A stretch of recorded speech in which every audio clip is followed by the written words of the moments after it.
wacan oo wanaagsan daawadayaal ku soo dhawaada warkii caalamka qodobada aad ku maqli doontaan waxaa ka mid noqon doona mas'uuliyiin hogaaminaya xeeraryaha guud ee qaranka oo booqasho ku tagmada degmada Daynile ee gobolka Banaadir oo dhibaato laga soo sheegay maalmihii ugu dambeeyay maamulka Jubbaland oo sheegay in ay gabi ahaanba mamnuuceen indho-shareerka dadka ku noqon xaafadda Islii ee magaalada Nairobi oo cabasho xooggan ka muujiyay bandowga ay dowladdu saartay qodobada wararka dibadda aad ku maqli doontaan waxaa ka mid ah ra'iisul wasaaraha Itoobiya oo hanjabaad culus hawada u mariyay maamulka Tigreega dalka Itoobiya waa 7 bisha May sanadka 2020 daawadayaal ku soo dhawaada warkii oo dhan aan ku bilaabanay mas'uuliyiin hogaaminayo xeeraryaha guud ee qaranka Sulaymaan Maxamed Maxamuud iyo wafdi ka socda dowladda waa booliiska gobolka Banaadir ayaa maanta booqasho ku tagay degmada Daynile ee gobolka Banaadir taasoo maalmihii ugu dambeeyay laga soo sheegay cabasho xooggan oo la sheegay dadka in lagu jirdilo waxaana mas'uuliyiintaasi ka tirsan maamulka gobolka Banaadir iyo booliiska Soomaaliya oo hogaaminaya xeeraryaha guud ee qaranka ay halkaas kula hadleen warbaahinta waxa uu sheegay xeeraryaha guud ee qaranka waa Sulaymaan Maxamed Maxamuud inay tallaabo ka qaadi doonaan maamulka degmada Daynile haddii ay ku cadaato buu yiri in ay dadka Soomaaliyeed halkaas ku jirdireen waxa uu intaasi ku daray in ay baaritaan guud hayaan taasoo aysan ka hor dhici doonin waxa uu intaasi ku daray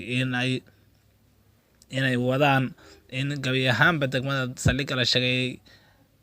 saldhigga lagu magacaabo Cusboole oo la sheegay dalka in lagu jirdilo uu noqonayo booliis ay leedahay saldhigga ay leedahay degmada Daynile ee gobolka Banaadir maamulka Jubbaland ayaa waxa ay maanta ku dhawaaqeen in gabi ahaanba ay mamnuuceen indho-shareerka ama niqaabka ee haweenku xidhaan waxa ayna sheegeen in ay gabi ahaanba arrintaas ay mamnuuc tahay qoraal ka soo baxay mas'uuliyiinta maamulka amniga ee Jubbaland ayaa waxaa lagu sheegay in ay gabi ahaanba mamnuuceen indho-shareerka ama niqaabka waxa ay intaasi ku dareen in qofkii lagu qabto uu ganaax la kulmi doono maamulka Jubbaland ayaa waxa ay sheegeen in arrintan ay oggol yihiin in ay tahay ammaanka inay ku sugaan waxa ayna sheegeen in qofkii lagu cabto uu ciqaab la kulmi doono waxa ayna intaasi ku dareen in maamulka Jubbaland ay dadku amniga ay kala shaqeeyaan maamulka xaafadda Islii waa dadka ku dhaqan xaafadda Islii ee magaalada Nairobi ee dalkaasi Kenya ayaa cabasho ka muujiyay magaalada Nairobi ee cabasho ay ka muujiyeen maanta kadib markii dowladda dalkaasi Kenya ay bandow ku soo rogtay xaafaddaasi Soomaalida ku dhaqan degmadaas dalkaasi Kenya gaar ahaan xaafadda Islii ayaa waxa ay intaasi ku dareen inay cabasho xoog leh ka yihiin maamulka magaalada Nairobi gaar ahaan xaafadda Islii oo sheegay in xilligeed bandow gaar lagu soo rogay wasiirka caafimaadka ee dalkaasi Kenya ayaa xalay warbaahinta uu kula hadlay inuu sheegay in xaafadda Islii iyo waliba xaafad kale oo ku dhagan ay iyaduna ay bandow tahay waxayna sheegeen in ay uga gol yihiin caabuqa coronavirus awgeed dadka ayaa waxa intaas ku dareen inay ka cabanayaan bandowga gaarka oo ah xaafadda Islii ee magaalada Nairobi imikana akhbaaradkii dibadda ra'iisul wasaaraha Itoobiya Dr. Abiy Ahmed ayaa hanjabaad culus hawada u mariyay maamulka gobolka Tigreega ee dalka Itoobiya Abiy Ahmed ayaa waxa uu sheegay in ay cagta marin doonaan haddii ay u hoggaansami waayaan dastuurka u degan waddanka Itoobiya oo uu sheegay in maamulka Tigreega ay caqabad ku hayaan dalka Itoobiya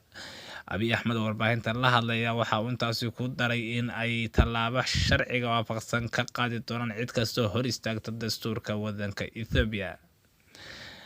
waxa uu intaasi ku daray in dalka Itoobiya ay doorashadii dib loo dhigay sidii ahaan doonto ilaa bisha soo socota ee October taasoo uu sheegay inay sii ahaan doonto taasoo ay uga gol yihiin in caabuqa coronavirus lagu yareeyo dhanka kale maamulka Tigreega oo warbixin soo saarayna waxa ay sheegeen in doorashada ay soo hormarin doonaan aana dib loo dhigi karin waxaana khilaaf xooggan uu ka taagan yahay imika doorashada Itoobiya si laga yeeli doono Abiy Ahmed oo 2018 qabtay xilka ra'iisul wasaaraha dalkaasi kadib markii uu isxasilay ra'iisul wasaarihii hore ee dalkaasi Xayla Maryam Desalegn ayaa waxa uu dad badan xabsiga ka sii daayay kaas oo uu sheegay in ay uga gol yihiin dacbinta qaabkii militariga ah ee ka jiri jiray dalka Ethiopia waxaana 2019 ay hay'adda nabadda waa hay'adda Nobel Peace Prize ay siisay shahaado sharaf ay ku mutaystay ra'iisul wasaaraha Ethiopia. guud ahaan warkii caalamku aad ka socoteen channelka Abshir Joker Official inta ayaan kusoo gabagabeynaa waxaan leeyahay nabadgelyo.